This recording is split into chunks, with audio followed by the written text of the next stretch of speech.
Baiklah, Assalamualaikum warahmatullahi wabarakatuh. Perkenalkan, nama saya Ayu Tresnita Putri dengan NIM 40122111029. Jadi di sini saya akan menjawab pertanyaan mengenai cara penentuan garis pangkal menurut UNCLOS 1982 beserta karakteristiknya. Penentuan garis pangkal menurut UNCLOS 1982. Yang pertama itu ada definisi garis pangkal. Garis pangkal adalah garis yang digunakan sebagai titik awal untuk mengukur lebar laut teritorial, zona ekonomi eksklusif atau ZEE, dan landas kontinen. Garis ini menjadi penting dalam menentukan batas-batas maritim suatu negara. Kemudian ada beberapa jenis garis pangkal dalam UNCLOS 1982. Yang pertama, garis pangkal normal. Garis ini ditarik dari titik-titik tertentu di sepanjang pantai pada saat air laut surut. Garis pangkal normal mengikuti lekukan dan kontur pantai secara alami, sehingga mencerminkan bentuk pantai yang sebenarnya.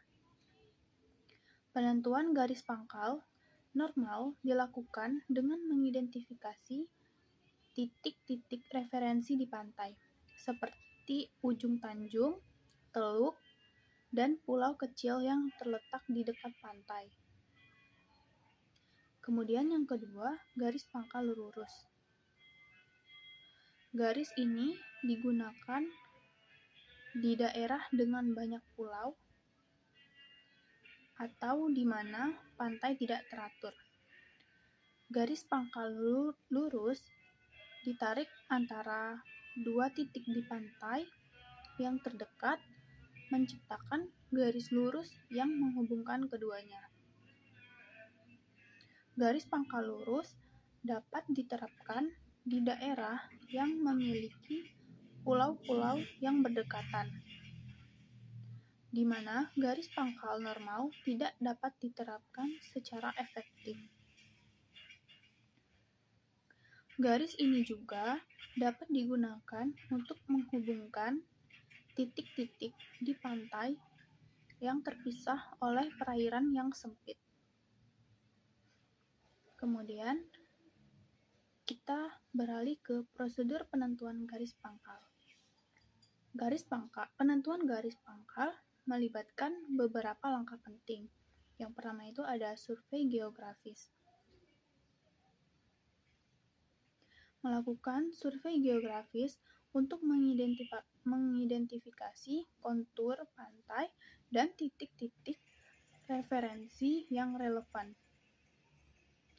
Penggunaan teknologi pemetaan modern seperti Sistem Informasi Geografis atau GIS dan penginderaan jauh dapat meningkatkan akurasi dalam penentuan garis pangkal. Kemudian analisis data. Mengumpulkan dan menganalisis data tentang kondisi geografis, hidrologis, dan lingkungan di sekitar pantai. Mempertimbangkan faktor-faktor seperti arus, gelombang, dan sedimentasi yang dapat mempengaruhi bentuk pantai. Kemudian ada dokumentasi. Menyusun dokumentasi yang jelas dan komprehensif mengenai garis pangkal yang ditentukan, termasuk peta dan survei yang menunjukkan posisi garis pangkal. Dokumentasi ini penting untuk keperluan hukum dan administrasi, serta untuk menghindari sengketa maritim di masa depan. Kemudian, penyampaian kepada pihak berwenang. Setelah garis pangkal ditentukan, informasi tersebut harus disampaikan kepada pihak berwenang, baik di tingkat nasional maupun internasional. Negara-negara yang memiliki garis pangkal harus melaporkan garis pangkal mereka kepada PBB sesuai dengan ketentuan UNCLOS. Kemudian ada karakteristik garis pangkal. Yang pertama, fleksibilitas. Garis pangkal dapat disesuaikan dengan kondisi geografis dan topografi pantai. Hal ini memungkinkan negara untuk menentukan batas maritim yang paling sesuai dengan keadaan alamiah wilayahnya. Kemudian, kepatuhan terhadap hukum internasional. Penentuan garis pangkal harus sesuai dengan ketentuan yang diatur dalam UNCLOS 1982.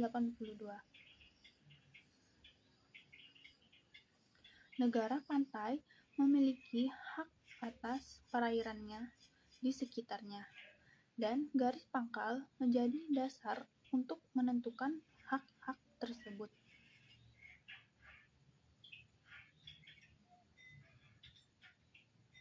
Kemudian ada pengukuran. Garis pangkal menjadi titik awal untuk mengukur lebar laut teritorial. Umumnya 12 mil laut dari garis pangkal, zona ekonomi eksklusif, hingga 200 mil laut dan landas kontinen. Pengukuran ini penting untuk pengelolaan sumber daya laut dan penegakan hukum maritim.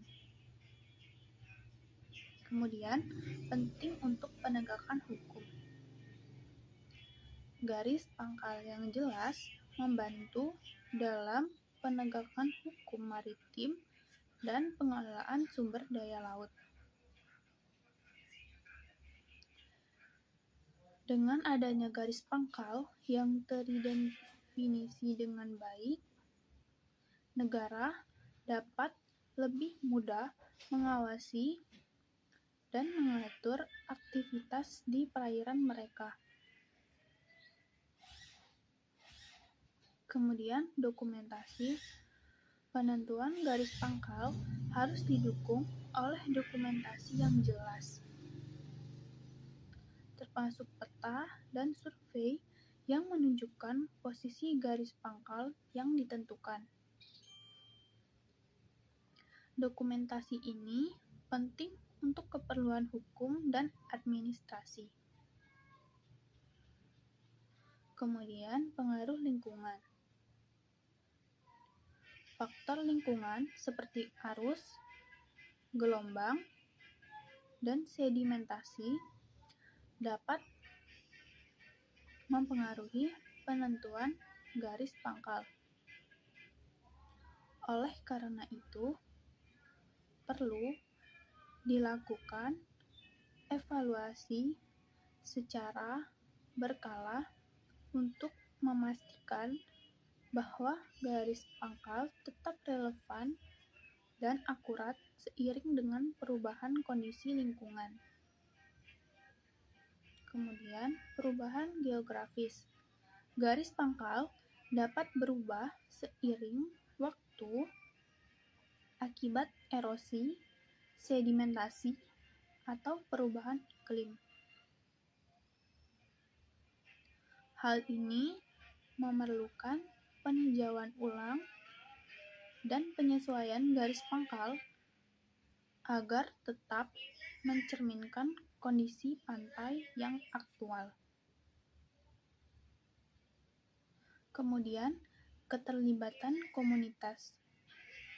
Dalam beberapa kasus, keterlibatan masyarakat lokal dan pemangku kepentingan penting untuk mendapatkan informasi yang akurat mengenai kondisi pantai dan penggunaan lahan.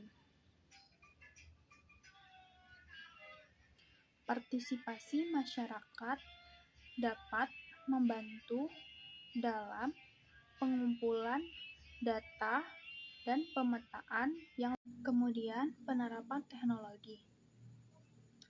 Penggunaan teknologi modern seperti pemetaan, GIS, dan penginderaan jauh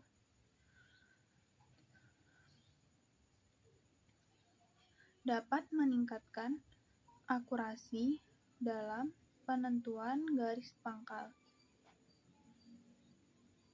Teknologi ini memungkinkan analisis data yang lebih mendalam dan visualisasi yang lebih jelas mengenai batas-batas maritim. Kemudian, aspek sosial dan ekonomi.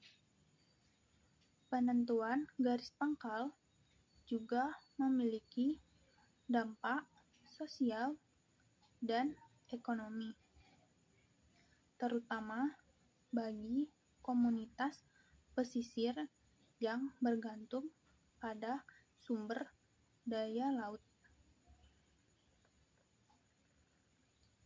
Garis pangkal yang jelas dapat membantu dalam pengelolaan sumber daya dan perlindungan hak-hak masyarakat lokal. Kemudian ada sengketa maritim. Garis pangkal yang tidak jelas atau tidak terdefinisi dengan baik dapat menyebabkan sengketa maritim antara negara-negara. Oleh karena itu, penting untuk memiliki garis pangkal yang diakui secara internasional untuk menghindari konflik. Kemudian, pendidikan dan kesadaran. Pentingnya garis pangkal dalam konteks hukum maritim harus disosialisasikan kepada masyarakat dan pemangku kepentingan. Pendidikan mengenai UNCLOS dan penentuan garis pangkal dapat meningkatkan kesadaran akan hak dan kewajiban negara pantai. Dengan memahami cara penentuan garis pangkal dan karakteristiknya, negara-negara dapat lebih baik dalam mengelola perairan mereka dan melindungi hak-hak maritim sesuai dengan ketentuan hukum internasional. Perubahan iklim dapat mempengaruhi garis pangkal melalui kenaikan permukaan laut dan perubahan pola cuaca. Negara-negara perlu mempertimbangkan dampak ini dalam penentuan dan pemeliharaan garis pangkal mereka.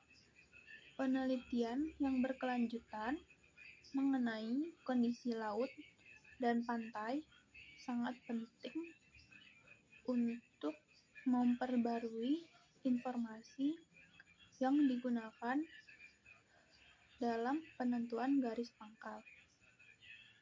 Pengembangan metode baru dalam survei dan pemetaan juga dapat meningkatkan akurasi. Kerjasama antara negara-negara dalam penentuan garis pangkal dapat membantu mengurangi sengketa dan meningkatkan pengelolaan sumber daya laut secara berkelanjutan. Pertukaran informasi dan teknologi antara negara-negara juga dapat memperkuat kapasitas dalam penentuan garis pangkal. Aspek budaya dan sejarah juga dapat mempengaruhi penentuan garis pangkal. Beberapa negara mungkin memiliki tradisi atau praktik tertentu yang berkaitan dengan batas maritim yang perlu dipertimbangkan dalam proses penentuan. Garis pangkal yang jelas dan terdefinisi dengan baik sangat penting untuk menegakkan hukum maritim. Negara-negara perlu memiliki mekanisme yang efektif untuk mengawasi dan menegakkan hukum di perairan mereka, termasuk dalam hal penangkapan ikan dan eksploitasi sumber daya.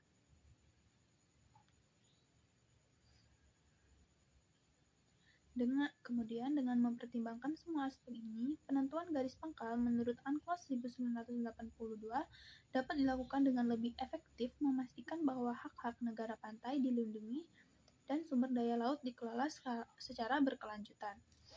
Sekian yang dapat saya sampaikan, lebih dan kurangnya saya mohon maaf. Wassalamualaikum warahmatullahi wabarakatuh.